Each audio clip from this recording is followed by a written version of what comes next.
একটা কিছুদিন আগের একটা ইনসিডেন্ট আছে। মাজিনুর রহমান বলে এক ব্যক্তি, উনি ওনার ফেসবুক প্রোফাইলতে একটা ভিডিও আপলোড করে এবং সেই ভিডিওতে যিনি কথা বলে তার নাম হচ্ছে আলী হোসেন। এই দুজন মিলে ফেসবুকে একটা অকথ্য গালিগালাজ দিয়ে প্রেজেন্ট সিএম মাননীয় শুভেন্দু অধিকারীর নামে বিভিন্ন গালিগালাজ করে, থ্রেট করে ভিডিও একটা আপলোড করে এবং পরবর্তীকালে 4 তারিখের পর ওই ভিডিওটাকে নিয়ে একটা জয়েন্ট ভিডিওগ্রাফি করে বাংলা জাগরণ বলে একটা চ্যানেলের পক্ষ থেকে, এবং তারপরে ভিডিওটি ভাইরাল হয় এবং আমাদের নলেজে আসে। এবং আমাদের নলেজে আসার পর আমরা একটা ওই টাইমের একটা কমপ্লেনও পাই।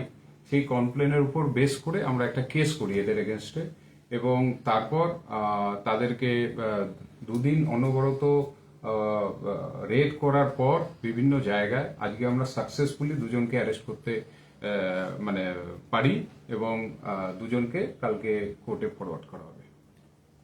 স্যার, বাড়ি কোথায় রয়েছে? এনাদের একজনের বাড়ি কোনামুক্তাতে, মাজিনুর রহমান সন অফ আব্দুল জালিল, এর বাড়ি কোনামুক্তা গীতালদাহ।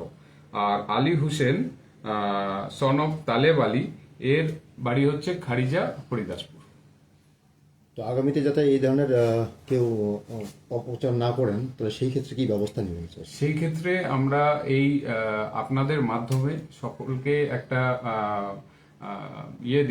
বার্তা দিতে চাই যে কেউ কারোর সম্বন্ধে সোশ্যাল মিডিয়ায় অকথ্য ভাষায় গালিগালাজ হোক, ইনসাল্টিং হোক, রিলিজিয়াস সেন্টিমেন্ট নিয়ে হোক কোনো ভিডিও প্রকাশ করবেন না।